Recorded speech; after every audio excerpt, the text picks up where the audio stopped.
క్రీస్తునందు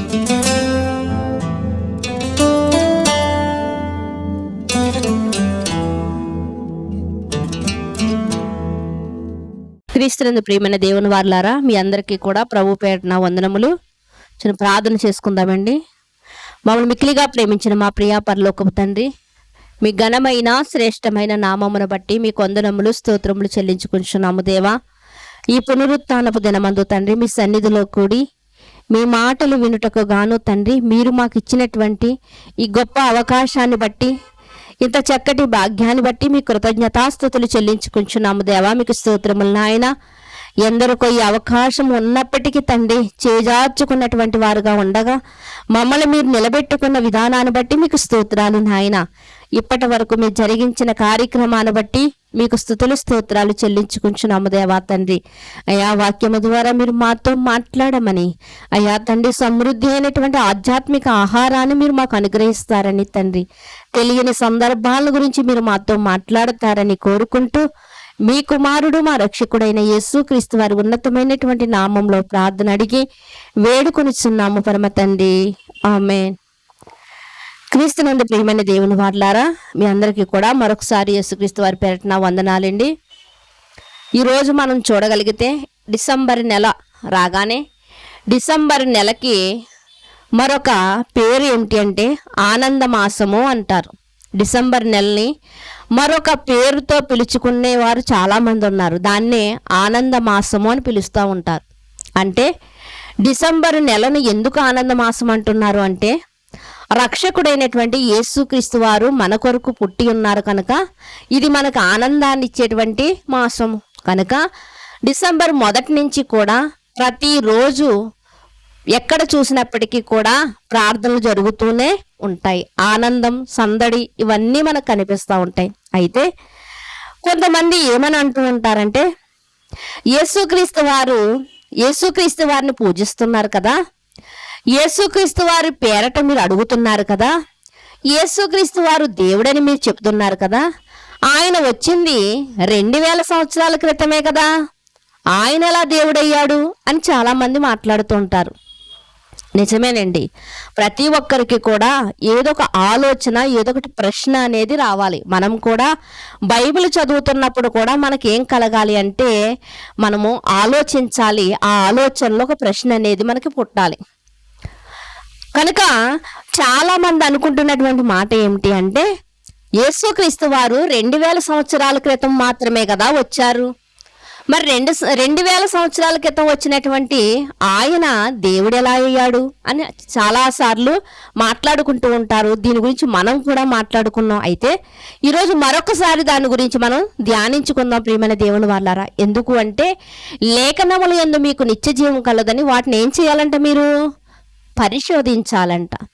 లేఖనాలను పరిశీలన చేస్తే లేఖనాలలో ఉన్నటువంటి సారం ఏంటో మనకు అర్థమవుతుంది, లేఖనాల వెనుక ఉన్నటువంటి భావం ఏంటో మనకు అర్థమవుతుంది. కనుక ఈరోజు మనము లేఖనాలలోనికి వెళ్దాం. అంటే యేసుక్రీస్తు వారు నిన్న మొన్న వచ్చినవాడా, లేక 2000 సంవత్సరాల క్రితం మాత్రమే వచ్చినవాడా, లేకపోతే ఇంతకు మునిపే ఉన్నవాడా? దీని గురించి మనం ఆలోచన చేద్దాం ప్రియమైన దేవుని వారలారా. చూడండి, మొట్టమొదటిగా ఆది కాండములోనికి వెళ్ళగలిగితే క్రొత్త నిబంధనలో నుండే కదా యేసుక్రీస్తు వారి జీవితం స్టార్ట్ అయింది. మరి పాత నిబంధనలో మొదటి పుస్తకంలోనికి మనం ఎందుకు వెళ్తున్నామని ఒకవేళ మీకు ఆలోచన రావచ్చు. చూడండి, ఆది కాండము 3వ అధ్యాయము 15వ వచనాన్ని మీరు చూడగలిగితే, ఆది కాండము 3వ అధ్యాయము 15వ వచనాన్ని మీరు చూడగలిగితే ఏమని వ్రాయబడింది అంటే, అక్కడ మరియు నీకును స్త్రీకిని నీ సంతానమునకును ఆమె సంతానమునకును వైరము కలగజేసేదను, అది నిన్ను తల మీద కొట్టెను, నీవు దానిని మడిమ మీద కొట్టెదవని చెప్పాను. ఇక్కడ దేవుడు చేసినటువంటి మొదటి మానవుడు, మొదటి మనిషి అయినటువంటి ఆదాము గారు ఒంటరిగా ఉండటం ఇష్టం లేదు కనుక దేవునికి అతనికి ఒక జంటను ఏర్పాటు చేయాలని మొట్టమొదటిగా దేవుడే, తండ్రి అయినటువంటి దేవుడే అతనిలో నుండి ఒక స్త్రీని, అతనిలో నుండి ఒక ఎముకను తీసి ప్లాస్టిక్ సర్జరీ చేసి, అంటే మొట్టమొదటి ఆపరేషన్ ఎవరు చేశారండి? దేవుడు చేశాడు. ప్లాస్టిక్ సర్జరీ ఎవరు చేశారు? దేవుడు చేశాడు. అంటే ఒక ఎముకను తీసి దాన్ని మాంసంతో పూడ్చివేసి ఒక ఎముకని కొంత మాంసంతో ఎవరిని చేశారంటే ఒక స్త్రీని చేసి అతనికి ఒక భార్యగా దేవుడు అప్పగించి, నాయనా మీరు ఈ తోటలో ఉండండి, ఈ తోటలో ఉన్న పళ్ళన్నీ తినండి, కానీ ఒక్క చెట్టు ఉంది మధ్యలో చూసారా, దాని ఫలాలు మాత్రం మీరు ముట్టుకోవద్దు అని చెప్పాడు దేవుడు. చెప్తే ఏదైతే వద్దన్నాడో దేవుడు దానినే ఆదామవ్వలు తిన్నట్లుగా మనకు కనిపిస్తుంది. అంటే ఆజ్ఞాతిక్రమం చేశారు, పాపం చేశారు. దేవుడు ఆ తోటలో నుండి వారిని వెళ్ళగొడుతున్నటువంటి సమయంలో ఎందుకు ఆదాము నువ్వు ఈ తప్పు చేశావు అంటే, ఆదాము అయ్యో నేను తప్పు చేశాను, నేను పాపం చేశాను, అలా అని నీ దగ్గర నుండి నన్ను దూరం చేయకని మాట్లాడాలి, ప్రాధేయపడాలి దేవునితో. కానీ ఆదాము ఏమంటున్నాడో తెలుసా అండి? నేను తప్పు చేశానా? నేను తప్పు చేయడానికి కారణం ఎవరో తెలుసా? నువ్వే. ఎందుకంటే నువ్వు ఆ స్త్రీని చేసి నాకు ఇవ్వకపోతే, ఆ స్త్రీ వచ్చి నాకు ఈ పళ్ళు తెచ్చి ఇవ్వకపోతే నేను తినేవాడినే కాదు, తప్పు నాది కాదు నీదే అన్నాడు. అంటే ఈరోజు మానవ నైజం, మానవుని మనం చూడగలిగితే ప్రతి ఒక్కరు కూడా తప్పును ఒప్పుకోవడానికి ఇష్టపడరు. అందుకనే ఈ ఆదాముని గురించి ఇంకా ప్రవక్తలు, ఇంకా క్రొత్త నిబంధనలోని మనం చూస్తాం. ఆదాము హద్దు మీరాడంట, ఆదాము ఆజ్ఞ మీరాడంట. ఒప్పుకుంటే సరిపోయిను, ఒప్పుకోక కప్పుకున్నాడు, దాచుకున్నాడు, రొమ్ములో పాపాన్ని దాచుకున్నాడు అని రాయబడుతుంది. అయితే తర్వాత హవ్వగారి దగ్గరకు వచ్చేటప్పటికి హవ్వగారితో దేవుడు ఏమని మాట్లాడుతున్నాడు అంటే, ఇదిగో నీవు ప్రసవ వేదన, అతి భయంకరంగా నువ్వు ప్రసవ వేదన కలుగుతుంది, నీకు కష్టంతో నువ్వు పిల్లల్ని కంటావు అని చెప్పి, తర్వాత ఏదైతే మోసపుచ్చిందో సర్పము దాని దగ్గరకు వచ్చి దేవుడు మాట్లాడుతున్నటువంటి మాట ఏంటంటే, మరియు నీకును స్త్రీ సంతానముకును, నీకును ఒక సర్పంతో దేవుడు మాట్లాడుతున్నాడు. ఒక సర్పంతో నీకును స్త్రీ సంతానానికి ఏమన్నాడు? వైరము కలచేసేదను, అది నిన్ను తల మీద కొట్టును, నీవు దాన్ని మడి మీద కొడతావు. అంటే ఎప్పుడు కూడా మనిషిని పాము ఎక్కడ కాటు వేస్తుందండి? మడి మీదే కాటు వేస్తుంది, అంతే కదా. మరి పాముని మనిషి ఎక్కడ కొడతాడు? తల మీదే కొడతాడు. ఎందుకంటే ఎక్కడ కొట్టినా అది చావదు, ఎక్కడ కొట్టినా చావదు. అది నడుము విరిగిపోయినా కూడా బుసలు కొడుతుంది. కానీ దాన్ని తల మీద కొట్టినప్పుడే అది చేస్తుంది, కాబట్టి తల మీద కొడతారు. అంటే దీని గురించే దేవుడు రాయించాడంటే, దీని గురించి కాదండి. దేవుడు రాయిస్తున్నది ఏమిటి అంటే, అది నిన్ను తల మీద కొట్టును. అది అన్న కాడ కింద ఫుట్నోట్లో ఏమని రాయబడిందంటే, అది అన్న కాడ ఫుట్నోట్లో ఏమని రాయబడిందంటే ఆయన అంటే వాక్యాన్ని మనం లోతుల్లోనికి ఆలోచించాలి. వాక్యాన్ని లోతుల్లోకి అంటే ఆయన నిన్ను తల మీద కొట్టుడంటే నీ తల చితుక తొక్కెను అని. ఎవరితో మాట్లాడుతున్నారు? పాముతో కాదండి, సర్పంతో కాదు, సర్పములో ఉన్నటువంటి సాతానుతో దేవుడు మాట్లాడుతున్నాడు. అంటే సాతాను తల చితుక తొక్కడానికంట స్త్రీలో నుండంట స్త్రీ సంతానము వస్తుందంట. ఎవరో స్త్రీలో నుండి ఒక సంతానం వస్తుందంట, ఆయనే యేసుక్రీస్తు వారు. అంటే ఆదికాండం 3వ అధ్యాయం 15వ వచనంలోనే దేవుడు మనకి ఎవరిని పరిచయం చేస్తున్నారు అంటే, యేసుక్రీస్తు వారిని మనకు పరిచయం చేస్తున్నారు. అది అంటే ఆయన సాతాన్ని తల చితుక తొక్కుతాడు, సాతాను యొక్క తల చితుక తొక్కుతాడు అని చెప్తున్నాడు. చూడండి, మరొక మాటను కూడా మీరు చూడగలిగితే, మరి యేసుక్రీస్తు వారు 3వ అధ్యాయంలోనే కనిపిస్తున్నారా? మరి 1-2 అధ్యాయాల్లో యేసుక్రీస్తు వారు లేరా? అక్కడ కూడా ఉన్నారు యేసుక్రీస్తు వారు. అంటే 3వ అధ్యాయంలో చూపిస్తే ఒకవేళ 3వ అధ్యాయంలోనే యేసుక్రీస్తు వారు పుట్టారేమో అనుకోవచ్చు మీరు. కాదండి, మొదటి అధ్యాయము మనం చూడగలిగితే, మొదటి అధ్యాయంలో కూడా మనం చూడగలిగితే 26వ వచనంలో రాయబడిన మాట మీరు చూడగలిగితే, దేవుడు అంటున్నాడు, మన స్వరూపమందు మన పోలిక చొప్పున నరులను చేయుదుము. ఈ మాట తండ్రి అయినటువంటి దేవుడు ఎవరితో చెప్తున్నాడు? తన దగ్గరే ఉన్నటువంటి ప్రధాన శిల్పి అయినటువంటి యేసుక్రీస్తు వారితో మాట్లాడుతున్నటువంటి మాట. అంటే ఆది పూర్వం నుండి కూడా యేసుక్రీస్తు వారు ఉన్నారు అనడానికి మనకి వచనాలు మనకే సాక్ష్యం ఇస్తూ ఉన్నాయి. ప్రియమైన దేవుని వారలారా, చూడండి మరొక మాటను మనం చూద్దాం. గలతీయులకు రాసినటువంటి పత్రిక, క్రొత్త నిబంధనలో గలతీయులకు రాసినటువంటి పత్రిక 4వ అధ్యాయము 4వ వచనాన్ని మీరు చూడగలిగితే, అయితే కాలము పరిపూర్ణమైనప్పుడు దేవుడు తన కుమారుని పంపెను. ఆయన స్త్రీ యందు పుట్టి మనము పుత్రులము కావాలని ధర్మశాస్త్రమునకు లోబడిన ఉన్న వారిని విమోచించుటకై ధర్మశాస్త్రముకు లోబడిన వాడాయను. ఇక్కడ గలతీ పత్రికలో అపోస్తులైనటువంటి పౌలు గారు ఏమని మాట్లాడుతున్నారు అంటే, ఇదిగో కాలము పరిపూర్ణమైనప్పుడు ఎవరు వస్తారంట? దేవుడు తన కుమారుని పంపుతాడంట. ఎలా పంపుతాడు అంటే, అతడు స్త్రీ యందు పుడతాడంట. ఎవరిని అందరూ స్త్రీలకే కదా పుడతారు, అందరూనే పురుషులకు పుట్టరు కదా పిల్లలు అని మీకు ఒకవేళ డౌట్ రావచ్చు. అయితే పౌలు గారు మాట్లాడినటువంటి మాటలో ఒక మాట ఏంటంటే, కాలము పరిపూర్ణం అంటే ఆది కాండము నుండి దేవుడు ఎవరిని చూపిస్తున్నారు అంటే యేసుక్రీస్తు వారి యొక్క రాకను చూపిస్తున్నారు. క్రీస్తు రాకను గురించి దేవుడు చూపిస్తున్నాడు. అనేక మంది ప్రవక్తలు మాట్లాడారు, యెషయా ప్రవక్త మాట్లాడారు, మీకా గారు వీళ్ళందరూ మాట్లాడారు. అయితే పౌలు గారు కూడా అంటున్నారు, ఇదిగో కాలము పరిపూర్ణమైనప్పుడు దేవుడు తన కుమారుని పంపించాడు, ఆయన స్త్రీ యందు పుట్టాడు అని చెప్తున్నారు. స్త్రీ యందు పుట్టాడు అని. యోబు గారు కూడా ఒక మాటను మాట్లాడుతూ ఆయన కూడా ఏం చెప్తున్నారంటే, యోబు గ్రంథము 14వ అధ్యాయము, యోబు గ్రంథము 14వ అధ్యాయము 4వ వచనంలో, పాప సహితునిలో నుండి పాపరహితుడు పుట్టగలిగిన ఎంత మేలు, అలాగున ఎవ్వడును పుట్టనేరడు. యోబు గారు ఏమని చెప్తున్నారు అంటే, పాపము చేసిన వారిలో నుండి పాపము చెయ్యని వాడు పుడితే ఎంత బాగుంటుంది, పాపాలను తీస్తాడు కదా ఆయనే. కానీ అలా ఎవ్వడు పుట్టడు. అందరూ పాపం చేస్తారు, తల్లిదండ్రులు పాపం వల్లనే పాపములోనే పిల్లల్ని కంటూ ఉంటారు. కానీ పాప సహితుల్లో నుండి పాప రహితుడు పుట్టితే ఎంత బాగుంటుంది అంటే పుట్టడు అని ఇక్కడ కూడా మనకి కనిపిస్తోంది ప్రియమైన దేవుని వారలారా. అయితే వీటన్నిటికీ ఆధారముగా మనకు ఎవరు కనిపిస్తున్నారు అంటే యేసుక్రీస్తు వారు ఒక స్త్రీ యందు పుట్టినట్లుగా మనకు కనిపిస్తున్నారు. ఎందుకు స్త్రీ యందు పుడతాడని ఇన్ని వచనాలు మనకు కనిపిస్తున్నాయి అంటే బైబిల్ గ్రంథంలో ఒక చట్టం ఉంది ప్రియమైన దేవుని వారలారా. చూద్దాం ఒకసారి ఆ మాటను. మత్తయి వార్త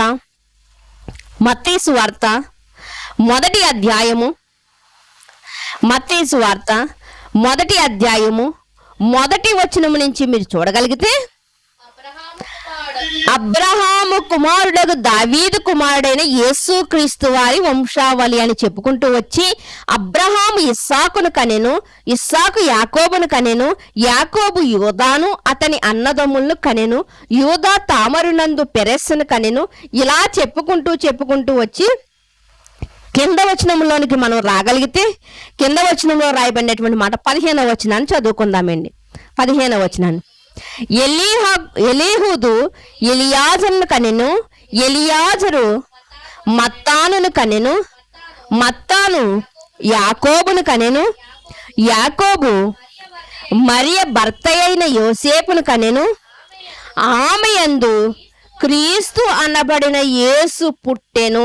ఇక్కడ మనం చూడగలిగితే పైన ఎన్ని వచనాలంటే సుమారు 14 వచనాలు, 15 వచనాలు మనం చూడగలిగితే, అబ్రహాము ఇస్సాకును కనెను, ఇస్సాకు యాకోబును కనెను, యాకోబు యూదాను అతని యొక్క అన్నదమ్ములను కనెను.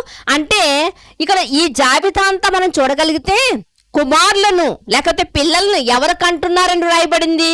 తండ్రులకు అంటున్నారని రాయబడింది. నిజంగా వాస్తవానికి ఈ తండ్రులే కంటున్నారండి. ఎందుకో తెలుసా? తండ్రిలో నుండే శుక్రకణాలు తల్లిలోనికి వస్తాయి. తండ్రిలో నుండి శుక్రకణాలు తల్లిలోనికి రాకపోతే తల్లి కూడా లోపల బిడ్డని తయారు చేయలేదు. అంటే ఈ బిడ్డ ఏదైతే రూపం దాల్చుకుంటుందో ఆ కణము ఎక్కడి నుంచి వస్తుందండి? తండ్రిలో నుండి వస్తుంది. అంటే మొదట తండ్రికి అంటున్నాడు తల్లిలోనికి, అప్పుడు తల్లి 9 నెలలు తన గర్భములో దాచి అప్పుడు బయటికి కంటుంది.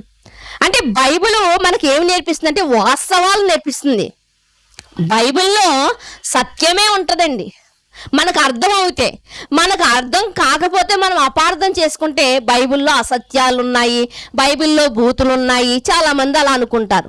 కానీ బైబిల్ మనకు వాస్తవాన్ని నేర్పిస్తుంది, బైబిల్ మనకు సత్యాన్ని నేర్పిస్తుంది ప్రియమైన దేవుని వాళ్ళు. కింద మాటలో ఏమని రాయబడిందంటే, మరియ భర్త అయిన యోసేపును కనెను అని చెప్పి ఆమె యందు క్రీస్తు అనబడినటువంటి యేసు పుట్టెను. ఎవరంట? యేసు ఎవరికి పుట్టాడంట? ఆమె యందు. ఆమె ఎవరు? స్త్రీ. అందుకునే స్త్రీ సంతానము అని వ్రాయబడింది. ఇంకా మనం చూడగలిగితే స్త్రీ ఎవరికి సూచనగా ఉంది అంటే, స్త్రీ సంఘానికి సూచనగా కనిపిస్తా ఉంది ప్రియమైన దేవుని వారలారా, సంఘానికి సూచనగా కనిపిస్తా ఉంది. చూడండి, మరొక మాటను కూడా మనం చూడగలిగితే కీర్తనల గ్రంథము 58వ అధ్యాయము, కీర్తనల గ్రంథము 58వ అధ్యాయము 3వ వచనాన్ని చూడగలిగితే, తల్లి కడుపున పుట్టినది మొదలుకుని భక్తిహీనులు విపరీత బుద్ధి కలిగి ఉందురు, పుట్టిన తోడనే అబద్ధములు ఆడుచు తప్పిపోదురు. ఏమంటున్నాడండి? స్త్రీ సంతానము అంటే మనము ఎలా ఉన్నామంటే, మన జన్మ, మన పుట్టుక ఎలా ఉందంటే, పుట్టిన తోడనే ఏం చేస్తున్నారంట? అబద్ధాలంట. అందుకనే కదా పిల్లలకి చిన్నప్పటి నుంచి కూడా ఒక పాటను నేర్పిస్తూ ఉంటారు. ఏంటి ఆ పాట? మన అందరికీ తెలుసు కదా. నీ నోరు తెరువు అనగానే తెరవదు అంటాడు బాబు. అప్పుడు అంట ఓపెన్ ద మౌత్ అనగా నీ నోరు తెరువు అనగానే అప్పుడు ఏం తిన్నాడో దొంగచాటున అది నోట్లో కనిపిస్తూ ఉంటుంది. దాన్ని ఆ మాటలు చెప్పించడానికి ఒక పాటగా ఆ బిడ్డని తల్లి పాడుతూ ఉంటుంది. ఎందుకంటే వాడు చేసిన దొంగతనం ఏంటి, వాడు చేసిన పని ఏంటో వాడికి తెలియాలని అట్టి రీతిగా చెప్తా ఉంటుంది. ప్రియమైన దేవుని వల్ల అంటే ఈరోజు మానవ జీవితంలో ఉన్నటువంటి మనము ఎలా ఉన్నామంటే, పుట్టిన తోడనే అబద్ధములాడు వారి వలె ఉన్నాం. కానీ స్త్రీ సంతానముగా పిలువబడినటువంటి యేసుక్రీస్తు వారిని మనం చూడగలిగితే, ఆయన జన్మ ఎలాంటిది అంటే, ఆయన పుట్టినప్పటి నుంచి, అసలు ఆయన తల్లి గర్భంలోంచి భూమి మీదకి వచ్చినప్పటి నుంచి కూడా ఆయనలో ఒక అబద్ధమైనా లేదంట. అందుకని ఆయన ఏమంటున్నారో తెలుసా? నాలో పాపం ఉందని మీలో ఎవరు రుజువు చేయగలరు? సవాలు విసురుతున్నాడండి. ప్రపంచానికి సవాలు విసిరినటువంటి వ్యక్తిగా యేసుక్రీస్తు వారు కనిపిస్తా ఉన్నారు ప్రియమైన దేవుని వారలారా. అంటే యేసుక్రీస్తు వారు 2000 సంవత్సరాల క్రితం వచ్చిన వాడైతే కాదు, ఆది పూర్వము నుండి ఉన్నవాడుగా మనకు కనిపిస్తున్నాడు. మరి 2000 సంవత్సరాల క్రితము ఈ భూమి మీదకి శరీరం దాల్చి వచ్చాడు. యోహాను సువార్తలో 1వ అధ్యాయంలో 14వ వచనంలో మనకు కనిపిస్తుంది. ఆయన శరీరధారి ఈ భూమి మీదకి వచ్చాడు. మరి అంతకుముందు ఆయన ఎలా ఉన్నాడు? ఆత్మరూపిగా ఆయన ఉన్నాడు ప్రియమైన దేవుని వారలారా. అంటే నిన్న మొన్న పుట్టిన వాడైతే కాదు, వచ్చినవాడు. హెబ్రీ పత్రిక 10వ అధ్యాయంలో మనకు కనిపిస్తుంది కదా, గ్రంథపు చుట్టలో రాయబడిన ప్రకారముగా నేను వచ్చాను అని చెప్తా ఉంటారు ఆయన. గ్రంథపు చుట్టలో రాయబడిన ప్రకారముగా ఇదిగో నేను వచ్చాను అని చెప్తా ఉంటారు ప్రియమైన దేవుని వారలారా. అంటే లేఖనాల ప్రకారంగా దేవుడు ఎప్పుడో యేసుక్రీస్తు వారు వస్తారని మొదటి నుంచి కూడా మనకి తెలియచేస్తూనే ఉన్నారు. చూడండి, ఆయన తెలియజేసినటువంటి మాటల్లో కొన్ని మాటలు మనం చూడగలిగితే, యెషయా గ్రంథము 7వ అధ్యాయము 14వ వచనంలో ఉన్న మాటను మీరు చూడగలిగితే, 7వ అధ్యాయము 14వ వచనం. కాబట్టి ప్రభువు తానే ఒక సూచన మీకు చూపును, ఆలకించుడి.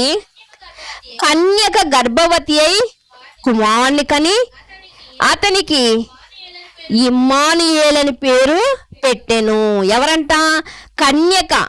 అంటే ఒక స్త్రీ ద్వారా రావాలని దేవునికి ఉన్నటువంటి ప్రణాళికలోనంట దేవుడు ఎవరిని ఏర్పాటు చేసుకున్నాడు అంటే ఒక కన్యకని ఏర్పాటు చేసుకున్నాడు. ఎందుకంటే అందరూ పుట్టినట్లుగా యేసుక్రీస్తు వారు కూడా పుడితే ఏమన్నా ఆయనకి గొప్ప ఏమైనా ఉందా? లేదండి. అందుకనే కదా ఈరోజు సాహస కార్యాలు చేసేవాళ్ళు చాలా మంది, ఇదిగో అందరూ చేసినటువంటివి కాదు, నేను చేస్తున్నది వింతగా ఉంటది అని ప్రకటిస్తూ ఉంటారు. అవును, అందరూ చేసిన విధంగా మనము చేస్తే గొప్ప ఏమీ లేదండి, మనము చేస్తే గొప్ప ఏమి లేదు. యేసుక్రీస్తు వారు కూడా అందరూ పుట్టినట్లుగా ఒకవేళ పుడితే ఆయన్ని ఈ రోజు మనము చెప్పుకునేవారమే కాదు. కనుక యెషయా గ్రంథం అంటే యేసుక్రీస్తు వారు పుట్టక ముందు సుమారు 750 సంవత్సరాల క్రితము రాయబడినటువంటి ఈ మాటలో ఏమని రాస్తున్నారు అంటే, కన్యక గర్భవతి అయి కుమారుని కనెను, ఆయనకు ఇమ్మానుయేలని పేరు పెట్టబడును. అంటే ఒక కన్యకకు పుడతాడని దేవుడు ముందుగానే ఇక్కడ రాసినట్లుగా మనకే కనిపిస్తా ఉంది. ఆయన జననానికి మన యొక్క జననానికి చాలా తేడా ఉంది. కీర్తనల గ్రంథంలో మనం చూస్తున్నాం. మనం పుట్టిన తోడని విపరీతమైన బుద్ధి కలిగిన వారుగా మనం ఉంటున్నాం ప్రియమైన దేవుని వాళ్ళారా. కానీ యేసుక్రీస్తు వారిని మనం చూడగలిగితే 2 సంవత్సరాల వయసులోనే యేసుక్రీస్తు వారంట తలనెరిసినటువంటి పండితుల మధ్యలో కూర్చునంట పండితులకే ప్రశ్నలు వేసేటువంటి మంచి జ్ఞానం కలిగిన వాడుగా యేసుక్రీస్తు వారిని మనం చూస్తూ ఉంటాం ప్రియమైన దేవుని వాళ్ళారా. మరొక మాటను కూడా మీరు చూడగలిగితే,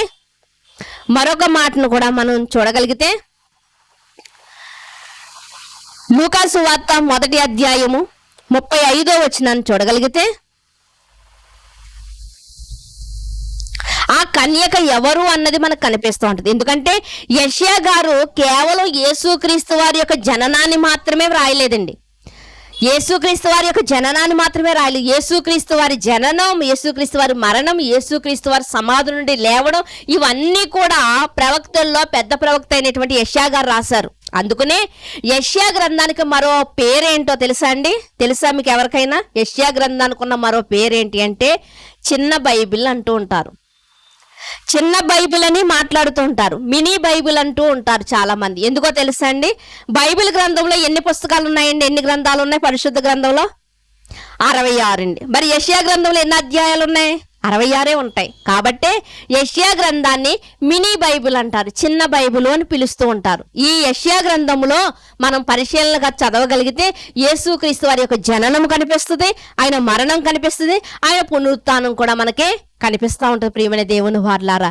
అందుకనే బైబిల్ ఎలాంటిది అంటే నిజంగా ఇదిగో ముత్యముల కన్నా కూడా గొప్పదంట, బంగారము కన్నా కూడా కోరదగినదంట. ఎందుకంటే అంత విలువైన మాటలు బైబిల్లో ఉన్నటువంటి మాటలు. ఈరోజు ఆ మాటలు వినడానికి మనం 1 గంట కూడా సమయం లేకపోతున్నాం మనం. చూడండి, ఇక్కడ లూకాసు వార్తలో ఎవరా కన్యక ఎప్పటి నుంచో చెప్పుకుని దేవుడు వస్తున్నాడు కదా, చివరికి ఎవరిని ఎన్నుకున్నాడు అంటే లూకాసు వార్తలో మనకు కనిపిస్తున్నటువంటి మాటను మీరు చూడగలిగితే మొదటి అధ్యాయము 35వ వచనాన్ని మీరు చూడగలిగితే, అందుకు మరియా నేను పురుషుని ఎరుగని దానినే ఇది ఎలాగ జరుగును? దేవదూత వచ్చి ఒక కన్యకగా ఉన్నటువంటి ప్రదానం చేయబడినటువంటి మరియ దగ్గరకు వచ్చి ఇదిగో దయాప్రాప్తురాల అంటే మరియ గురించి మనం రేపటి దినమందు ఆలోచించుకుందాం. ఈ రోజు యేసుక్రీస్తు వారిని గురించి మనం మాట్లాడుకుంటున్నాం. అందుకనే ఈ రోజు మనం పెట్టుకున్నటువంటి పేరు ఏంటంటే ప్రణాళికలో ప్రభు. అసలు ప్రణాళిక యేసుక్రీస్తు వారు 2000 సంవత్సరాల క్రితం కాదు, మొదటి నుంచి ఉన్నవాడని చెప్పుకోవడానికి మనం కొన్ని వచనాలు వాడుకుంటున్నాం.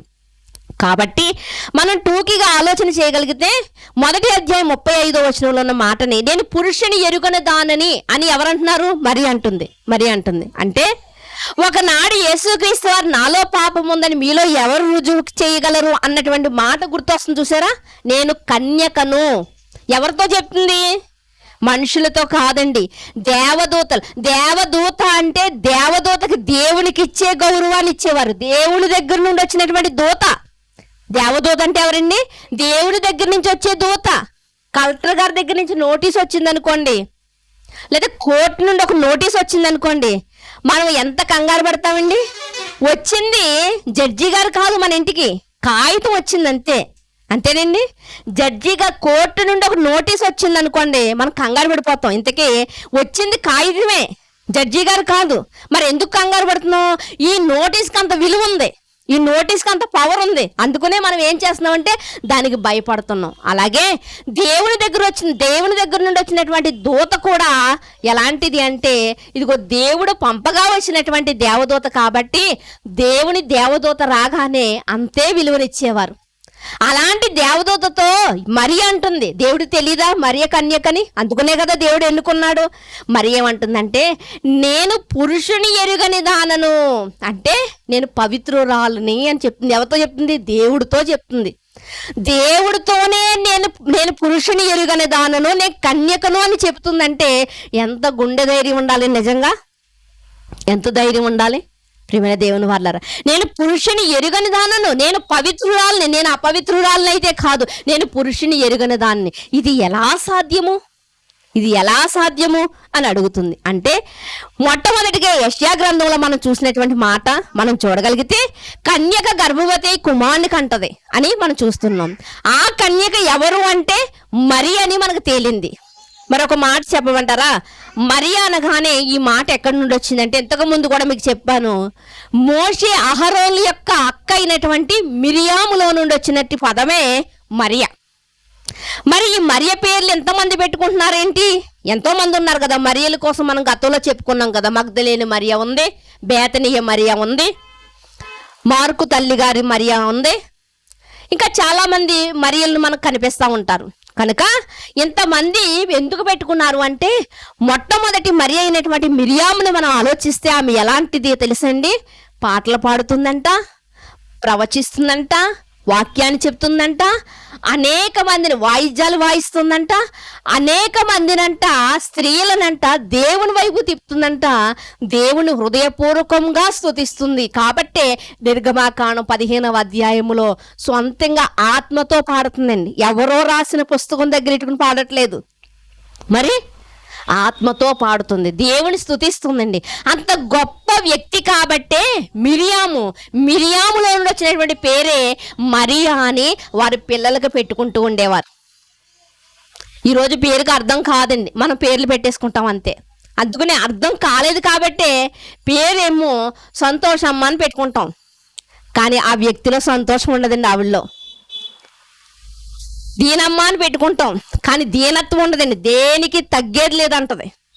అంటే ఎందుకు అంటే పేరులో ఉన్నటువంటి అర్థం భావం తెలియలేదు ఈరోజు ప్రియమైన దేవుని వారలారా. కనుక అలాంటి మరియను దేవుడు ఎన్నుకున్నట్లుగా మనకి కనిపిస్తుంది. అంటే కన్యకకి పుడతాడని యేసుక్రీస్తు వారు ఆయన మరి మరియ గర్భంలో పుట్టడానికి సిద్ధంగా ఉన్నాడని మనకు కనిపిస్తుంది. ఇంకా మనం ఏ ఊర్లో పుడతాడన్న దాని గురించి మనం చూడగలిగితే, మీకా గ్రంథము 5వ అధ్యాయము, మీకా గ్రంథము 5వ అధ్యాయము 2వ వచనాన్ని మీరు చూడగలిగితే, మీకా గ్రంథము 5వ అధ్యాయము 2వ వచనంలో మాటను మీరు చూడగలిగితే, బెత్లెహేమ ఎఫ్రతా యోదావారి కుటుంబములో నీవు స్వల్ప గ్రామమైనను నా కొరకు ఇశ్రాయేలులో ఏలబోవాడు నీలో నుండి వచ్చును. ఏమని చెప్తున్నారు ఇక్కడ? చిన్న ప్రవక్తల్లో ఒక ప్రవక్త అయినటువంటి మీకా గారు మాట్లాడుతూ ఏమంటున్నారు అంటే, ఇదిగో నా ప్రజలను ఏలువాడు ఏలబోవాడు నీలో నుండే వచ్చును. నీవు స్వల్పమైన గ్రామం అనుకుంటున్నావా? నువ్వు బెత్లెహేమ, నీవు స్వల్పమైన గ్రామం అనుకుంటున్నావా? నీలో నుండే వచ్చును. అంటే యేసుక్రీస్తు వారు ఎక్కడ పుడతారని రాయబడిందంటే బైబిల్ గ్రంథంలో బెత్లెహేములో ఆయన పుడతారు అని రాయబడింది. ఎందుకే బెత్లెహేముకు ఉన్నటువంటి ప్రాముఖ్యత ఏంటి అని మనం చూడగలిగితే, దావీదు గారు పుట్టినటువంటి ఊరేంటి అంటే బెత్లెహేం. ప్రియమైన దేవుని వారలారా, బెత్లెహేం అంటే బెత్లెహేములోనే యేసుక్రీస్తు వారు పుట్టాలి. దావీదు గారు పుట్టిన ఊర్లోనే ఎందుకు పుట్టాలి అంటే, యేసుక్రీస్తు వారంట దావీదు గారి యొక్క వంశములో నుండి, యోదా గోత్రములో నుండి దావీదు కుమారుడుగా పిలువబడి వచ్చాడు. అంతే కదండి. మత్తయి సువార్త మొదటి వచనంలో మనం ఏం చూసామంటే, దావీదు కుమారుడైనటువంటి యేసుక్రీస్తు యొక్క వంశావళి. ఎవరి వంశావళి అంట? దావీదు కుమారుడైనటువంటి యేసుక్రీస్తు వారి యొక్క వంశావళి. అంటే దావీదు గారి యొక్క కుమారుడిగా ఆయన పిలువబడ్డాడు. ఎందుకో తెలుసా అండి? దావీదు గారితో పలుమార్లు దేవుడు మాట్లాడినటువంటి మాట ఏంటో తెలుసా? యేసుక్రీస్తు వారిని ఉద్దేశించి, ఇదిగో నీ రాజ్యము ఎప్పటి వరకు ఉంటుంది? శాశ్వత కాలం ఉంటుంది, నీ సింహాసనము ఉంటుంది అని వాగ్దానం చేశాడు దేవుడు. కనుక దావీదు గారు పుట్టిన ఊర్లోనే, దావీదు వంశంలోనే, యూదా గోత్రములోనే యేసుక్రీస్తు వారు పుట్టారని. అంటే యేసుక్రీస్తు వారు పుట్టుకను గూర్చి బైబిల్ గ్రంథంలో ఎన్నో ఆధారాలు, మనకి చారిత్రాత్మక ఆధారాలు మనకు కనిపిస్తూ ఉన్నాయి. మరొక మాటను మీకు గుర్తు చేయాలనుకుంటున్నాను. ఏంటి అంటే, నెబుకద్నెజర్ కాలంలో, అసలు నెబుకద్నెజర్ ఎవరండి అంటే మన అందరికీ గుర్తొచ్చేటువంటి మాట ఏంటండి? హ్యాంగీ గార్డెన్, ఇదే కదా నెబుకద్నెజర్ అంటే. మనం చూడగలిగితే ఆయన పరిపాలనలో ఆయన ఒక కలగంటారు. ఏంటి అంటే ఒక ప్రతిమ వస్తుంది. మీ అందరికీ తెలిసిన మాటే కనుక నేను చెప్తున్నాను. ఒక ప్రతిమ కళ్ళలోకి వస్తుంది. ప్రతిమ శిరస్సు ఎలా ఉందంట? బంగారంతో ఉందంట. ప్రతిమ శిరస్సు ఎలా ఉందండి? బంగారంతో ఉందంట. దాని తర్వాత దాని యొక్క మరి భుజములు ఇత్తడివి అంట. తర్వాత భాగం తర్వాత వెండి వంట, తర్వాత ఇత్తడి వంట, తర్వాత పాదాలు ఒకటేమో మట్టిదంట, ఒకటేమో ఇనుమంట. అంటే ఇక్కడ మనకి కనిపిస్తున్నటువంటి శిరస్సు ఏమిటి అంటే, ఆ రోజు మనం చూడగలిగితే మరి బబులోను సామ్రాజ్యం ఎలాంటిది అంటే బంగారంతో పోల్చాడు. బబులోను రాజ్య పరిపాలన ఎలాంటిదంటే బంగారంతో పోల్చాడు. తర్వాత మాదీయ పారసీక రాజ్యం, దీన్ని వెండితో పోల్చాడు.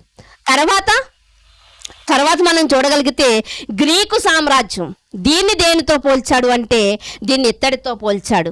అంటే గ్రీకు సామ్రాజ్యం అనగానే గతంలో మాట్లాడుకున్నాం అలెగ్జాండర్ ది గ్రేట్, అలెగ్జాండర్. తర్వాత వచ్చినదే ఏంటంటే ఇనుము. అంటే రోమా పరిపాలనని దేనితో పోల్చారు అంటే ఇనుముతో పోల్చారు. ప్రియమైన దేవుని వాళ్ళారా, ఇనుము మట్టి కలిసినది. అంటే రోమా పరిపాలనలో మనుషులకంట మనకి సామె చెప్తారు కదా, అత్తులు పొత్తులు లేవండి అంటూ ఉంటారు. అంటే వాళ్ళకి వీళ్ళకి ఏం లేదంటే సమాధానం లేదన్నమాట. అంటే రోమా సైన్యం ఎలా ఉండేదంటే క్రైస్తవుల పట్ల చాలా దారుణంగా వారు ప్రవర్తిస్తూ ఉండేవారు. అయితే అలాంటి కాలంలో బంగారముగా పిలువబడినటువంటి బబులోను సామ్రాజ్యం పరిపాలిస్తున్నప్పుడు యేసుక్రీస్తు వారు రాలేదు.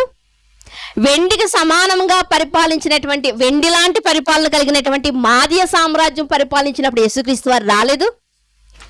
గ్రీకు సామ్రాజ్యం పరిపాలించినప్పుడు యేసుక్రీస్తు వారు రాలేదు. కానీ రోమా సామ్రాజ్యం పరిపాలిస్తున్నప్పుడు మాత్రం అప్పుడు యేసుక్రీస్తు వారు వచ్చారు.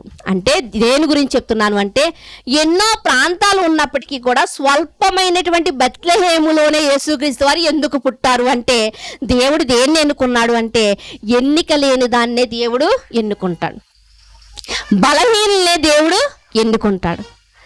ఒక ఆయన మనం చూస్తూ ఉంటాం కదా, నాకు పేరు తెలియదు కానీ అసలు ఈ యొక్క కింద భాగంలో అసలు కాళ్ళు వరకు ఈ యొక్క నడుము నుండి కింద భాగమే ఆయనకు ఉండదు. కానీ వేల మందికి సువార్తను ప్రకటిస్తాడు. అసలు కాళ్ళు ఉంటే నిజంగా ఇంకెంత ప్రకటించను నిజంగా. కానీ అలా అనుకుంటాం, కానీ కాళ్ళు నుండి మనం ప్రకటించగలుగుతున్నాం అసలు?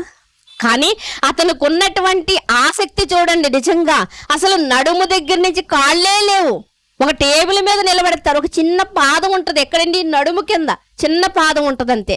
ఆ చిన్న పాదంతో నేను నిలబడి అతను చక్కటి సువార్తను చేస్తూ ఉంటాడు. నిజంగా ఎంతో మంది అండి, ఎందుకు ఈ పిల్లోడిని ఎందుకు పెంచుతున్నావు, ఎందుకు పిల్లోడిని అంటే చంపడానికి. కొన్ని ఫారెన్ దేశాల్లో మనం చూస్తుంటాం కదండి, మనకు అవసరం లేకపోతే వృద్ధులు మంచాన పడితే వాళ్ళని వారే ఇంజెక్షన్ ఇచ్చి చంపేస్తూ ఉంటారు. మన భారతదేశంలో అలాంటి సాంప్రదాయం లేదనుకోండి, ఫారెన్ దేశాల్లో అలాగే ఈ బిడ్డను కూడా హతమార్చేసుకోవచ్చు కదా, ఎందుకు పెంచుతున్నారు అంటే ఆ రోజు ఆ తల్లి అలా పెంచింది కాబట్టే ఈ రోజు అనేక మందిని ఆత్మీయంగా ఆయన పెంచుతున్నాడు. అంటే ఇలా అంటే దేవుడు ఎలాంటి వారిని ఎన్నుకుంటాడు అంటే స్వల్పమైన బెత్లెహేమును ఎన్నుకున్నాడు, గొర్రెలు కాస్తున్నటువంటి దావీదుని ఎన్నుకున్నాడు, గాడిదలు కాస్తున్నటువంటి సౌలుని ఎన్నుకున్నాడు రాజుగా. ఈ రోజు కూడా దేవుడు ఎంతో బలహీనమైనటువంటి వారిని దేవుడు తన సువార్తకి నిజంగా అన్నీ ఉన్నవాడు సువార్తలో సాగలేడండి. అందుకనే ఎలాంటి వాడు అంటే ఇదిగో ఈ రోజుకు నాకు సరిపోద్ది, రేపటి గురించి నా దేవుడు చూసుకుంటాడు అన్నటువంటి నిర్ణయం కలిగిన వాడిని దేవుడు ముందుకి నడిపిస్తూ ఉంటాడు. చూడండి, ఆ మాటను మీరు చూడగలిగితే, మరొక మాటను మీరు చూడగలిగితే మీకా గ్రంథంలో బెత్లెహేము గురించి మనం మాట్లాడుకుంటున్నాం కదా. బెత్లెహేము ఎవరిది అంటే దావీదు గారిది అనుకుంటున్నాం. తర్వాత ఆ దావీదు గారి వంశంలో నుండి వచ్చినటువంటి వాడే మరి మరియతో ప్రదానం చేయబడినటువంటి ఆయన. ఎవరండి ఆయన? యోసేపు గారు. యోసేపు గారు ఊరు ఏంటంటే బెత్లెహేము. మరి మరియ గారి ఊరేంటి? మరి ఆవిడ గురించి మనం తెలుసుకుంటున్నాం కాబట్టి ఆవిడ ఊరు కూడా తెలియదు. ఆవిడ ఊరు ఏంటి అంటే నజరేతు. ప్రియమైన దేవుని వారలారా, ఆమె ఊరు నజరేత్ అంట, ఇతని ఊరు బెత్లెహేమ్ అంట. అయితే ఎప్పుడైతే ప్రదానము చేయబడిన తర్వాత ప్రియమైన దేవుని వారలారా, ఎప్పుడైతే దేవదూత వచ్చి యోసేపు గారితో మాట్లాడిందో, నీకుతో ప్రదానం చేయబడినటువంటి మరియా గర్భవతి అని చెప్పినప్పుడు నిజంగా ఆయన షాక్ అయి ఉంటాడు నిజంగా. ఏంటి ప్రదానం జరిగిన తర్వాత ఏంటి ఇంకా వివాహము కాకముందే ఆమె గర్భవతి అవడం ఏంటి అనుకుని ఏమనుకున్నాడు అంటే రహస్యంగా వదిలిపెట్టేద్దాం అనుకున్నాడు. ఎందుకంటే యోసేపు చాలా పవిత్రుడండి, యథార్థవంతుడు. ఈయనే కాదండి, పాత నిబంధనలో ఉన్నటువంటి యోసేపు కూడా అలాంటి వాడే మనకు కనిపిస్తూ ఉంటుంది. అయితే అలాంటప్పుడు దేవదూత మాట్లాడినప్పుడు ఆమెను వదిలిపెట్టాలన్నటువంటి ఆలోచనను కొట్టివేసుకుంటాడు. అలాంటప్పుడే మరియ దగ్గరికి అతడు వెళ్ళినట్లుగా మనకి చరిత్ర పుస్తకాల్లో మనకు కనిపిస్తుంది. అంటే బెత్లెహేములో ఉండవలసినటువంటి యోసేపు అంట ఎక్కడికి వెళ్ళాడంట? నజరేత్ అనే ఊరికి వెళ్ళిపోయాడంట. మరియ అయినటువంటి ప్రదానం చేయబడినటువంటి ఆమెను చేర్చుకున్నాడంట. వదిలేయలేదు, చేర్చుకున్నాడంట. చూడండి, ఆ మాట మనకు ముందు కనిపిస్తూ ఉంటాయి. ఒకసారి చూడగలిగితే లూకాసు వార్త, కొరింథీయులకు రాసినటువంటి మొదటి పత్రిక 15వ అధ్యాయము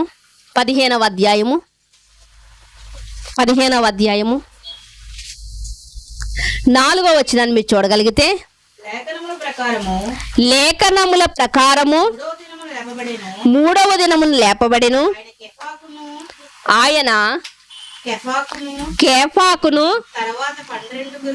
తర్వాత 12 కనబడెను. ఇక్కడ మనం చూడగలిగితే లేఖనముల ప్రకారంగా అంటే యేసుక్రీస్తు వారి యొక్క జననం, మరణం, సమాధి అనేది అప్పటికప్పుడు జరిగినటువంటి సిచ్యువేషన్ అయితే కాదండి. ఆది పూర్వము నుండి కూడా ఆయన కోసం రాయబడినటువంటిది. అందుకనే లేఖనముల ప్రకారంగా బెత్లెహేంలో పుట్టాలి, లేఖనముల ప్రకారంగా యూదా గోత్రంలో పుట్టాలి, లేఖనముల ప్రకారంగా కన్యకకు పుట్టాలి, లేఖనముల ప్రకారముగా ఆయన నజరేతులో పెరగాలి. లూకాసు వార్తలో మనకు కనిపిస్తూ ఉంటది. ఎక్కడ పెరగాలంటే ఆయన లేఖనముల ప్రకారముగా అంటే నజరేతు వాడు అని పిలువబడాలంటే ఎక్కడ పెరగాలి? నజరేతులో. నజరేతు ఎవరు ఊరు? మరియమ్మ ఊరు. బెత్లెహేము ఎవరు ఊరు? యోసేపు గారి ఊరు.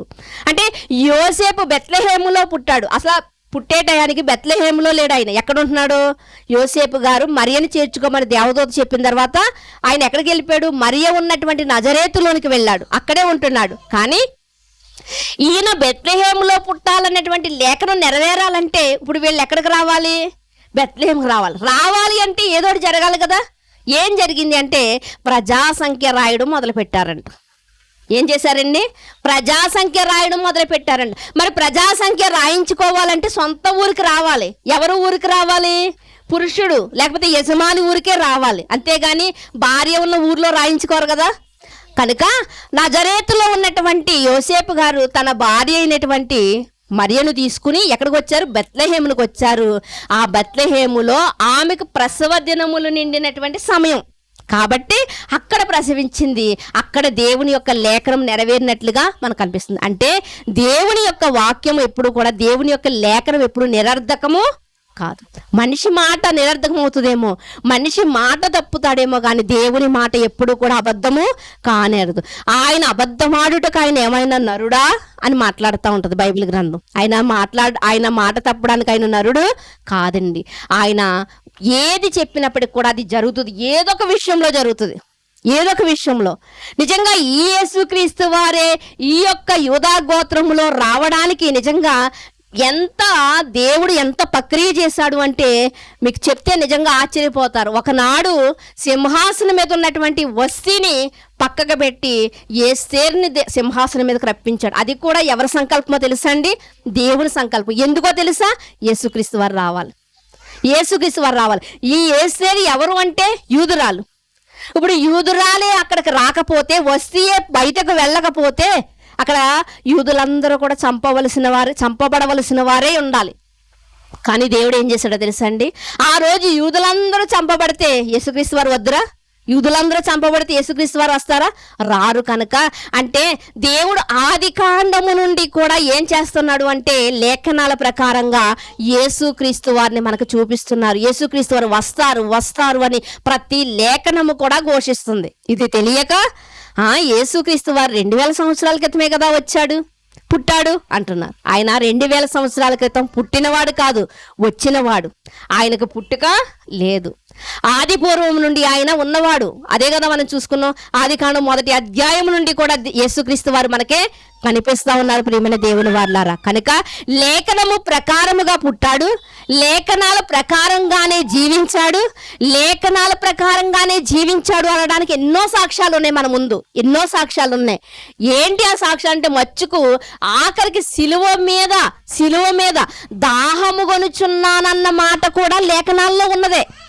దాహము కొనుచున్నాను. ఆయన తాగినా తాగకపోయినా మంచినీళ్ళు చనిపోతాడు.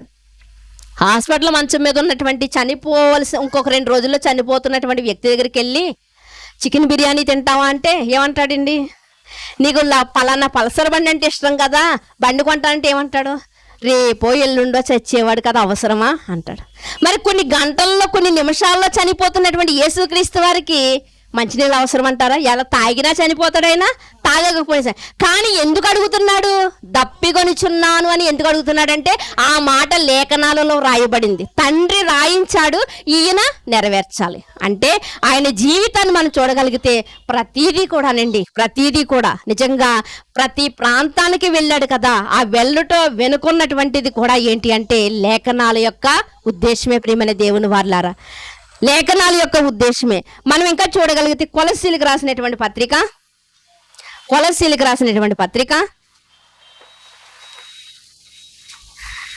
1వ అధ్యాయము 15వ వచనాన్ని మీరు చూడగలిగితే, ఆయన దేవుని స్వరూపి అయి సర్వ సృష్టికి ఆది సంభూతుడై ఉన్నాడు. ఏలయనగా ఆకాశమందున్నవయు భూమి అందున్నవయు దృశ్యమైనవి గాని అదృశ్యమైనవి గాని అవి సింహాసనములైనను ప్రభుత్వములైనను ప్రధానులైనను అధికారములైనను సర్వమును ఆయన యందు సృజింపబడెను. చాలు ఇక్కడ మనం చూడగలిగితే, ఈ వచనాలలో మనం చూడగలిగితే ఆయనంట అదృశ్యుని స్వరూపమై ఉన్నారంట. ఎవరండి? యేసుక్రీస్తు వారు ప్రియమైన దేవుని వారలారా. ఎందుకు చెప్తున్నా అంటే మాట చాలాసార్లు ఆయన నోటితో ఆయన మాట్లాడినటువంటి మాట. మేము తండ్రిని చూడాలనుకుంటున్నామని శిష్యులు అడిగితే, ఎన్నాళ్ళ నుంచి నేను మీతో ఉన్నాను కదా, నన్ను చూడలేదా మీరు? నన్ను చూస్తే తండ్రిని చూసినట్లే. అంటే తండ్రి ఉద్దేశం ఏంటో ఆ ఉద్దేశాన్ని నెరవేర్చడానికే నేను వచ్చాను. నిజంగా తండ్రి యొక్క చిత్తాన్ని నెరవేర్చడానికి వచ్చంట ఆయన. ఎంతగా ఆయన కష్టపడ్డాడో అన్నది మనందరికీ తెలుసు. అయితే ఈ మాటల్లో మనం చూడగలిగితే ఆకాశం యందును భూమి యందును దృశ్యమైనవి అదృశ్యమైనవి సింహాసనములైనను ప్రభుత్వములైనను ప్రధానులైన అధికారులైనను సర్వమును ఆయన యందు సృజింపబడెను. ఎవరి యందంట? క్రీస్తు వారు. అంటే ఈ భూమి ఎప్పుడైతే ఏర్పడిందో, ఈ ఆకాశములు ఎప్పుడైతే చేయబడ్డాయో, అంటే దేనికి శిల్పియు నిర్మాణకుడై ఉన్నాడంట, ప్రధాన శిల్పి అయి ఉన్నాడంట యేసుక్రీస్తు వారు. ఇవన్నీ తయారు చేసేటప్పుడు అంట ప్రధాన శిల్పిగా ఎవరున్నారంట? యేసుక్రీస్తు వారు ఉన్నారంట. అందుకనే ఏదైనా సరే ఆయన లేకుండా కలగలేదు. సర్వమును ఆయన ద్వారానే, ఆయనను బట్టియే సృజింపబడెను. అన్ని ఆయన బట్టే సృజింపబడ్డాయండి. అన్ని ఆయన బట్టే సృజించబడ్డాయి. ఆయన అన్నిటికంటే ముందుగా ఉన్నవాడు. ఎవరంటండి ఈయన? యేసుక్రీస్తు వారు అన్నిటికీ ముందున్నవాడంటండి. ఆయన అన్నిటికంటే ముందుగా ఉన్నవాడు. ఆయనే సమస్తమునకు ఆధారభూతుడు. అంటే ఒక రాష్ట్రానికి సంబంధించిన వాడు కాదు, ఒక దేశానికి సంబంధించిన వాడు కాదు. ఈ దేవుడు ప్రపంచానికి దేవుడు ప్రియమైన దేవుని వారలారా. ఈ దేవుడు ప్రపంచానికి దేవుడు. అన్నిటికంటే ముందున్నవాడంట, అందరిలోనూ ఉన్నవాడంట. నిజంగా అన్నిటికంటే ముందున్నవాడు ఆయనే సమస్తమునకు ఆధారభూతుడు.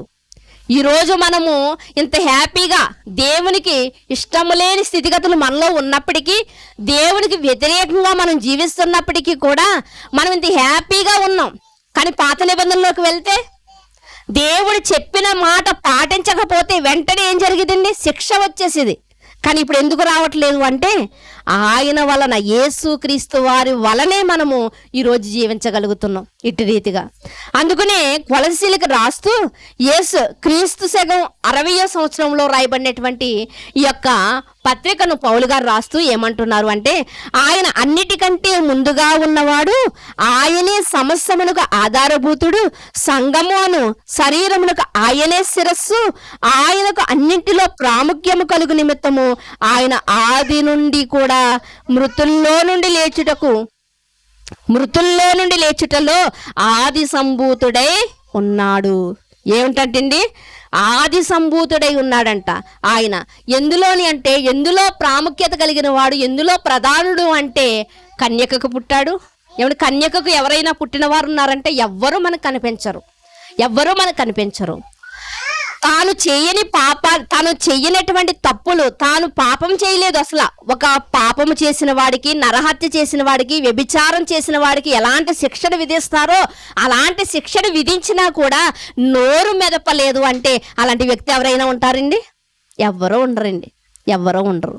ప్రియమైన దేవుని వారలారా, అలాగే చనిపోయిన తర్వాత మృత్యుంజయుడిగా లేచిన వాడు కూడా ప్రథముడు ఆయనే. ఎవరన్నా లేచారండి? లేస్తానని చెప్పిన వారు ఉన్నారు, కానీ లేచిన వారు ఎవరైనా ఉన్నారా?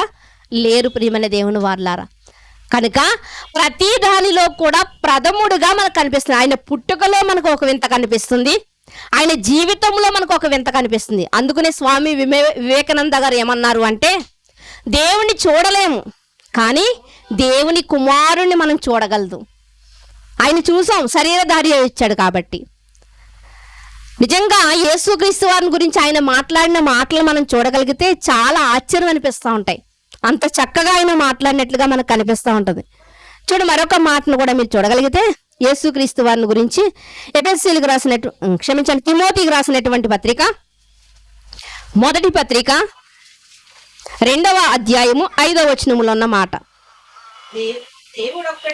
దేవుడొక్కడే దేవునికిని నరులకును మధ్యవర్తి ఒక్కడే, ఆయనే క్రీస్తు యేసను నరుడు. దేవుడొక్కడే, దేవునికి నరులకు మధ్యవర్తి ఎవరు అంటే క్రీస్తు యేసను నరుడు. అంటే నరుడుగా వచ్చాడు. ఎలా వచ్చాడండి?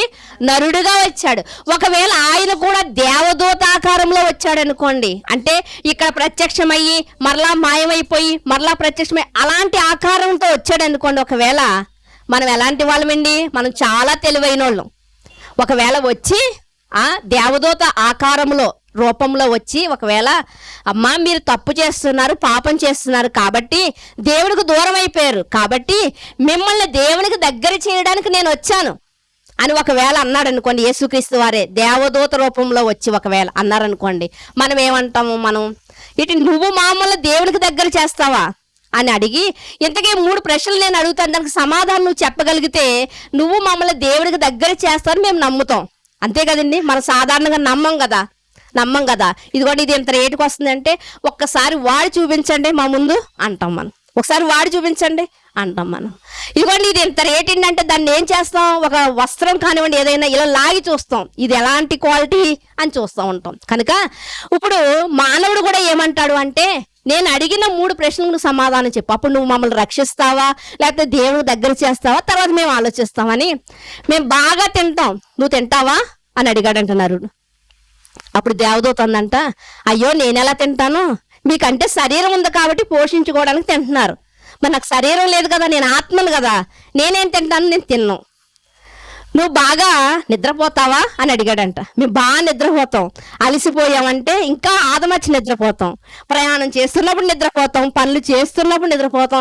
చిన్నపిల్లలు అయితే తింటూ నిద్రపోతారు. చూసారండి ఎప్పుడైనా సిచ్యువేషన్లు? తింటూ నిద్రపోతారు, మళ్ళీ మెలకువస్తుంది వాడికి, మళ్ళీ నోట్లో పెట్టుకుంటాడు, మళ్ళా నిద్రపోతా ఉంటాడు. అంటే మేము తింటాం బాగా, నువ్వు తింటావా అని అడిగితే ఇలా అంటది, మేము నిద్రపోతాం, నువ్వు నిద్రపోతావంటే, అయ్యో మేము నిద్రపోము, మేము ఎప్పుడు కూడా కళ్ళు తెరుచుకునే ఉంటాం, మేము ఎప్పుడు కూడా పరిశుద్ధుడు అని దేవుని పొగుడుతూనే ఉంటాం, మేము నిద్రపోము అన్నదంట. మరలా మానవుడు అంటున్నాడు, మాకు ఏదైనా చిన్న సమస్య వస్తే మేము ఏడుస్తాం, బోరుని ఏడుస్తాం, మేము ఏదైనా ఏడుస్తాం. నువ్వు ఏడుస్తావా అని అడిగితే, నాకెందుకు ఏడుపు వస్తుంది, నేను తండ్రి సన్నిధిలో ఉంటున్నాను కాబట్టి నాకు ఎప్పుడు సంతోషమే, నేను ఏడను అన్నది. అప్పుడు మానవుడు అంటున్నాడంట, మాకిలా తినలేవు, మాకిలా నిద్రపోలేవు, మాకిలా ఏడవలేవు, అలాంటిది మా బాధ నీకు ఏం తెలుస్తుంది? మా బాధే నీకు తెలియనప్పుడు నీవు మమ్మల్ని దేవునితో ఎలా సంధి చేస్తావు నువ్వు? కాబట్టి నువ్వు మాకు సరిపో, వెళ్ళి అంటాడు మానవుడు. అందుకునే మా దేవదూతని అందుకునే దేవుడు ఆలోచించుకుని మానవుడికి ఇలాంటి ఆలోచనలు ఉంటాయి కాబట్టి నా కుమారుడైనటువంటి యేసుక్రీస్తుని ఏ రూపంలో పంపించాలనుకున్నాను? నిజంగా దేవునికిని మనుషులకును మధ్యవర్తి ఎవరంట? క్రీస్తు యేసను నరుడు. అంటే ఒక మానవ ఆకారములో ఎందుకు పంపించాడో తెలుసా అండి? ఇప్పుడు యేసుక్రీస్తు వారే వచ్చి, నాయనా మిమ్మల్ని దేవుని దగ్గర చేయడం నేను వచ్చాను అన్నప్పుడు మాకులా తింటావా అంటే యేసుక్రీస్తు వారు ఏమంటారు? నాయనా అకాలపు కాలంలోనే నేను చెట్టుకి ఏం వెతికాను? కాయలు వెతికాను నేను. అంటే నాకు కూడా ఆకలి ఉంటుంది, నాకు కూడా ఆకలి, నేను తింటాను అంటాడు. మరి యేసుప్రభువా మేము బాగా నిద్రపోతాం, నువ్వు నిద్రపోతావా అంటే యేసుక్రీస్తు వారు ఏమంటారు? నేను కూడా నిద్రపోతాను, ఎందుకంటే నేను కూడా మీలాంటి శరీరమే కదా.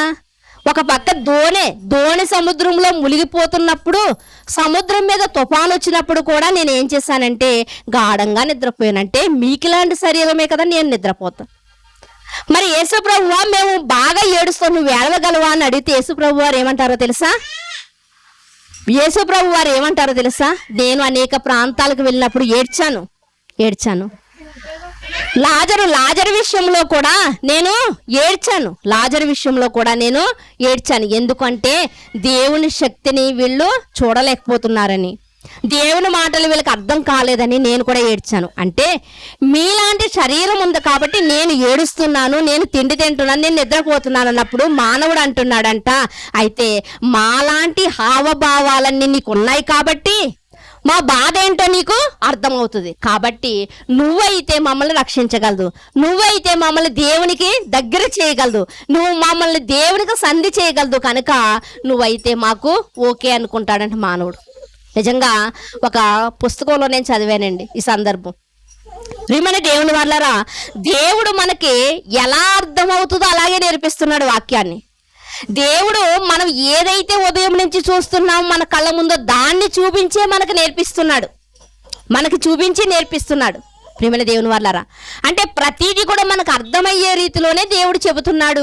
అర్థమయ్యే మనం చూస్తున్న వాటినే చూపించి మనకు నేర్పిస్తున్నాడు. గడ్డి పువ్వు లాంటిది నీ ఆయువు అని చెప్తున్నాడు. అంటే అది ఎంత వైభవం ఉన్నప్పటికీ కూడా సాయంకాలానికి ఏమైపోతుందంటే అది వాడిపోతుంది, రాలిపోతుంది. ప్రియమైన దేవుని వాళ్ళారా, నువ్వు ఎంత సంపాదించినా విడిచిపెట్టి వెళ్ళిపోవాలి, ధనవంతుని చూడంటున్నాడు లూకాసు వార్తలో. అవును, మనం అలాగే ఉన్నాం. ప్రియమైన దేవుని వాళ్ళారా, ఇదిగో పరిసైడు హెచ్చించుకుంటున్నాడు, నువ్వు అలా హెచ్చించుకుంటే ఇక్కడ నేను నిన్ను తగ్గిస్తాను అంటున్నాడు. ఇలా ఎన్నో సందర్భాలు మన కళ్ళ ముందు జరుగుతున్నవే మనకి చూపిస్తూ ఉన్నారు. అంటే యేసుక్రీస్తు వారు లేఖనాల ప్రకారంగా పుట్టాడు, యేసుక్రీస్తు వారు లేఖనాల ప్రకారంగా జీవించాడు, మరణించాడు, సమాధి చేయబడి తిరిగి లేఖనాల ప్రకారంగా ఆయన మరలా తిరిగి లేచినట్లుగా మనకు కనిపిస్తూ ఉంది. ప్రియమైన దేవుని వాళ్ళారా, అందుకునే మనము యేసుక్రీస్తు వారిని గురించి మనం చూడగలిగితే ఆయనంట, ప్రియమైన దేవుని వాళ్ళారా, ఆయన ఎలాంటి జీవితం జీవించాడు అన్న దాని గురించి చాలామంది ప్రముఖులైన వారు మాట్లాడుతూ, మనం ఇందాక చెప్పుకున్నట్లుగా స్వామి వివేకానంద గారిని మనం చూడగలిగితే దేవుణ్ణి చూడలేము కానీ దేవుని కుమారుని చూడగలుగుతున్నాం. దేవుణ్ణి చూడలేము, దేవుడు కనిపించడు కానీ దేవుని యొక్క కుమారుడు మన కంటికి కనిపించే శరీరధారి అయి ఈ లోకానికి వచ్చాడు. నిజంగా ఆయన కాలంలో నేను పుట్టు ఉంటే నాలో ప్రవహిస్తున్నటువంటి రక్తంతో ఆయన పాదాలు నేను కడిగేవాడినని ఆయన చక్కటి మాటలు రాశారు ఆయన డైరీలో. అంటే మనం చూడగలిగితే ఆయన నరరూపిగా వచ్చాడు, మానవాకారంతో వచ్చాడు, శ్రమ అనుభవించాడు, ఆకలి కొన్నాడు, కన్నీరు కార్చాడు. అన్ని హావభావాలు మనకేముంటాయో, మనకి ఏమైతే ఉంటున్నాయో ఆయనకు కూడా అయ్యే ఉన్నాయి. కాబట్టి మన బాధను అర్థం చేసుకోకూడదు. అంతేనే కదండి, చాలాసార్లు చెప్పుకున్నటువంటి మాట మరలా మాట్లాడుకుందాం. తుఫాను వచ్చిందంట, సునామీ వచ్చిందంట, చాలా ప్రాంతాలు మునిగిపోయాయి అంటండి. ఆహారం లేదంట, ఏమీ లేదంట వారికి తినడానికంట. ఈలోగా వారిని పరిపాలిస్తున్న నాయకుడంట మరి హెలికాప్టర్ మీదంట సుడిగాలి పర్యటన చేస్తున్నాడంట. ఎక్కడికి వచ్చాడండి నాయకుడు? ఆకాశంలో తిరుగుతున్నాడు. ఆకాశంలో సుడిగాలి పర్యటన చేస్తుందంట హెలికాప్టర్. సుడిగాలి పర్యటన చేసి మీ బాధలు ఎలా ఉన్నాయని పైనుంచి మైకులో మాట్లాడుతుంటే కింద ఉన్న వారంటే లెక్క చేయట్లేదంట. ఎందుకు లెక్క చేయట్లేదంటే ఎక్కడో సుడిగాలి పర్యటన చేస్తున్నటువంటి నాయకుడికి మా బాధ ఎలా తెలుస్తుంది? ఆయన కిందకి దిగి మాతో పాటు ఈ బురదలో ఉండి మేము వండుకున్నామా, తిన్నామా, మాకు అసలు కట్టుకోవడానికి వస్త్రాలు ఉన్నాయా, ఇవన్నీ వచ్చి చూస్తేనే కదా తెలుస్తుంది మా బాధ ఏంటో. నిజమే కదండి. అలాగే యేసుక్రీస్తు వారు దేవదూత ఆకారంలో వస్తే మనం ఆయన లెక్క చేసేవాళ్ళమా? అందుకునే ఆయన మనుషుని ఆకారంలో వచ్చాడంట, మనవలే బాధ అనుభవించాడంట. లేఖనాల ప్రకారంగా మనవలే బాధ అనుభవించాడంట, మనవలే శోభ అనుభవించాడంట, మనవలే ఆయన ఎంతో ఆయన కన్నీరు కార్చాడంట ప్రాంతాల కోసం, ప్రజల కోసం. ప్రియమైన దేవుని వారలారా, ఇప్పుడు మరి అలాంటి యేసుక్రీస్తు వారిని మనం నమ్మొచ్చండి. దేవునికి మనల్ని దగ్గర చేసేవాడు యేసుక్రీస్తు. లేకపోతే పరలోకానికి మార్గం యేసుక్రీస్తు అంటే నమ్మచ్చా? నమ్మడానికి ఎన్నో ఆధారాలు ఉన్నాయండి, ఎన్నో ఆధారాలు ఉన్నాయి. అలాంటి ఆధారాలు కలిగినటువంటి పుస్తకమే బైబిల్ గ్రంథం, చారిత్రాత్మక గ్రంథం. ఎలాంటి సందర్భాల గురించి అయినా వ్రాయబడినటువంటి ఏకైక గ్రంథం ఏదైనా ఉందంటే అది బైబిల్ మాత్రమే. ప్రియమైన దేవుని వారలారా, కనుక యేసుక్రీస్తు వారు మనల్ని దేవునికి దగ్గర చేయడానికి వచ్చినటువంటి వ్యక్తి. అలా నరుని యొక్క రూపంలో వచ్చి, మానవ ఆకారంలో వచ్చి ఆయన వెళ్ళేటప్పుడు ఏ స్థానాన్ని సంపాదించుకున్నాడు అంటే దైవ కుమారుడు అనే స్థానాన్ని సంపాదించుకున్నాడు. ఏమండి, మనకు కూడా ఒక్కొక్కసారి దేవుడనే బిరుదిచ్చేస్తూ ఉంటారు. ఎప్పుడో తెలుసా అండి, కష్టంలో మనం ఆదుకున్నాం అనుకోండి, మనల్ని ఏమంటారు? దేవుళ్ళ వచ్చి ఆదుకున్నారు. అంటే యేసుక్రీస్తు వారు కూడా పాపంలో కొట్టుకుపోవలసినటువంటి మనల్ని, శాపంలో కొట్టుకుపోవలసినటువంటి మనల్ని ఆయన వచ్చి ఒక దైవత్వం అంటే ఎలా ఉండాలి, దైవత్వంతో దేవుని చేరాలంటే నాలా జీవించాలని ఆయన చూపించారు. ఇది అప్పటికప్పుడు వేసుకున్నటువంటి ప్లాన్ అయితే కాదు. మొదటి నుంచి, ఆది కాండం నుంచి దేవుడు మనకు తెలియజేస్తూనే ఉన్నాడు. ప్రియమైన దేవుని వారలారా, కనుక ప్రణాళిక ప్రకారంగా ప్రభువారు వచ్చారు ఈ లోకానికి. ఒకవేళ ఎవరైనా 2000 సంవత్సరాల క్రితమే వచ్చిన వాడు కదా అంటే పొరపాటు. ప్రియమైన దేవుని వారలారా, ఆయన వచ్చింది మనిషి కుమారుడు కానీ యోసేపు కుమారుడు కాదా, మరియ కుమారుడు కాదా? ఇతని అన్నదమ్ములు మనతో లేరా, ఇతని తమ్ముళ్ళు, ఇతని సహోదరులు మనతో లేరా అని చాలా మంది ఆ రోజు కూడా మాట్లాడుకున్నారంట. నిజమేనండి, ఆయన మనిషి కుమారుడు అని పిలువబడ్డాడు. సుమారు 77 సార్లు రాయబడి ఉంది. ఏమన్నా తెలుసా? మనిషి కుమారుడని. కానీ మనిషి కుమారుడే దైవ కుమారుడుగా ఒక మంచి బిరుదు పొందుకున్నాడు. భూమి మీద అట్టి రీతిగా జీవించాడు, దైవంగా జీవించాడు. దేవుని కుమారుడుగా ఆయన వచ్చిన ప్లేస్కే మరలా వెళ్ళిపోయాడు, సాధించి వెళ్ళాడు. ప్రియమైన దేవుని వారలారా, సాధించి వెళ్ళాడు. చరిత్రలో దైవ కుమారుడుగా నిలిచిపోయాడు. ఆయన దైవ కుమారుడుగా నిలిచిపోయాడు కనుకనే ఈరోజు ఆయన మరి క్రీస్తు శకం అని చెప్పుకుంటున్నాం, అంటే శక పురుషుడు అని చెప్పుకుంటున్నాం. క్రీస్తు శకం, క్రీస్తు పూర్వం అంటే కాలానికి, మనుషులకు దేవునికి మధ్యవర్తిగా ఎలా ఉన్నాడో అలాగే కాలానికి కూడా మధ్యవర్తిగా యేసుక్రీస్తు వారినే పెట్టారు. రేపటి దినమందు మనం కొన్ని మాటలు మాట్లాడుకోవచ్చండి. కాలానికి కూడా మధ్యవర్తిగా యేసుక్రీస్తు వారే ఉన్నారంటే ఆ స్థానాన్ని ఎలా సంపాదించుకున్నారు? అసలు యేసుక్రీస్తు వారు మాత్రమే కాదండి, మరొక ఇద్దరిని కూడా సెలెక్ట్ చేశారు. దేనికో తెలుసా? కాలానికి మధ్యవర్తిగా పెట్టడానికి. కానీ వాళ్ళు సూట్ అవ్వలేదండి, వాళ్ళు పెట్టడానికి ఒప్పుకోలేదు ప్రపంచం. కనుక యేసుక్రీస్తు వారిని మాత్రమే పెట్టారు. అంటే కాలానికి కూడా మధ్యవర్తిగాను, దేవునికి ప్రజలకి మధ్యవర్తిగాను ఉండడానికి యోగ్యత కలిగిన వాడిగా యేసుక్రీస్తు వారు ఈ భూమి మీద బ్రతికి వెళ్ళినట్లుగా మనకి కనిపిస్తూ ఉంది. ప్రియమైన దేవుని వారలారా, కనుక పాపములో నుండి మనల్ని కడిగి దేవునికి మనల్ని దగ్గర చేసి క్రీస్తు వారు మనకి చూపించిన మార్గం ఏమిటి అంటే నేనే జీవం, నేనే మార్గం, ప్రియమైన దేవుని నేనే సత్యం. అలాంటి ప్రణాళిక ప్రకారంగా వచ్చి జీవించి వెళ్ళినటువంటి ప్రభు వారిని మనం మాదిరికరంగా పెట్టుకోవాలి. ఈ మాట నాది కాదండి, పౌలు గారు చెప్తున్నారు. క్రీస్తుని మాదిరిగా పెట్టుకుంటే మానవుడిగా పుట్టినటువంటి ఆయన దైవంగా ఎలా మారాడో మనము కూడా అలా దైవంగా మారగలుగుతాం. ప్రియమైన దేవుని వారలారా, ఏమండి డిసెంబర్ నెలలో షాప్కి వెళ్తున్నప్పుడు, షాప్లో ఉన్నవారు మనం వెళ్తున్నప్పుడు గబగబా బయటకు వచ్చి ఏమంటారు? కస్టమర్ దేవుళ్ళకి స్వాగతం అని చెప్తూ ఉంటారు. విన్నారండి?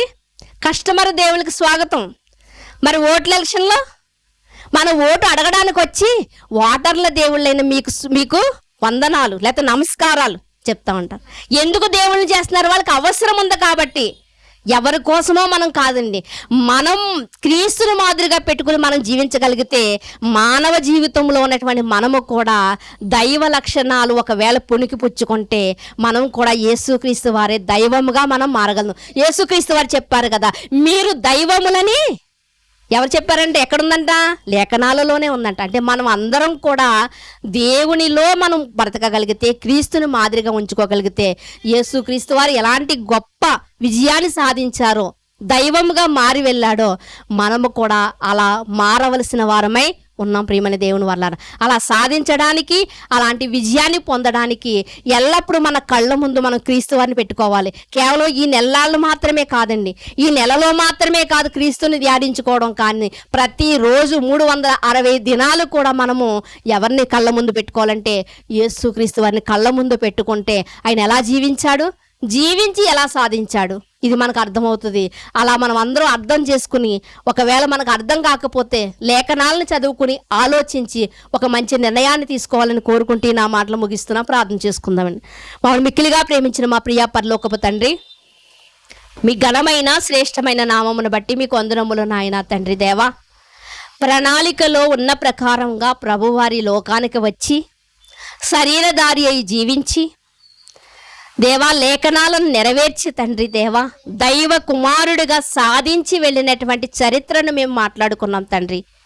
కేవలం క్రీస్తు వారిని గురించే కాదు తండ్రి, మేము అలాంటి కోవకు చెందిన వారమే, మేము అలాంటి క్రీస్తు వారి వెనుక నడవవలసిన వారమై ఉన్నాం, ఆయన్ని మాదిరిగా పెట్టుకోవలసిన వారమై ఉన్నాం. కనుక తండ్రి, లోకం వైపు చూస్తూ తండ్రి ఒకవేళ ప్రత్యేకమైన జీవితాన్ని ఒకవేళ జీవించలేకపోతున్నామేమో, మరొకసారి మాకు ఇచ్చిన ఈ అవకాశాన్ని బట్టి, మాతో మాట్లాడిన విధానాన్ని బట్టి మీకు కృతజ్ఞతాస్తుతులు చెల్లించుకుంటూ తండ్రి, మాలో ఉన్నటువంటి లోపాలను సరిదిద్దుకుంటూ తండ్రి, కేవలం ప్రణాళిక ప్రకారమే కాదు కానీ తండ్రి దేవా తండ్రి, అయ్యా మా అందరి పాపములను తండ్రి దేవా తండ్రి సిలువలో బలియాగం చేసి తండ్రి, మా అందరి కొరకు రక్తాన్ని కార్చి మమ్మల్ని అందరినీ కూడా తండ్రి రక్షించి తండ్రి దేవా, మమ్మల్ని అందరినీ పాప విమోచకులుగా చేసినటువంటి యేసుక్రీస్తు వారిగా తండ్రి, మా రక్షకుడుగా మేము గుర్తించుకొని తండ్రి దేవా, ఆయన్ని వెంబడించడానికి తండ్రి లేఖనముల ద్వారా మమ్మల్ని బలపరిచిన విధానాన్ని బట్టి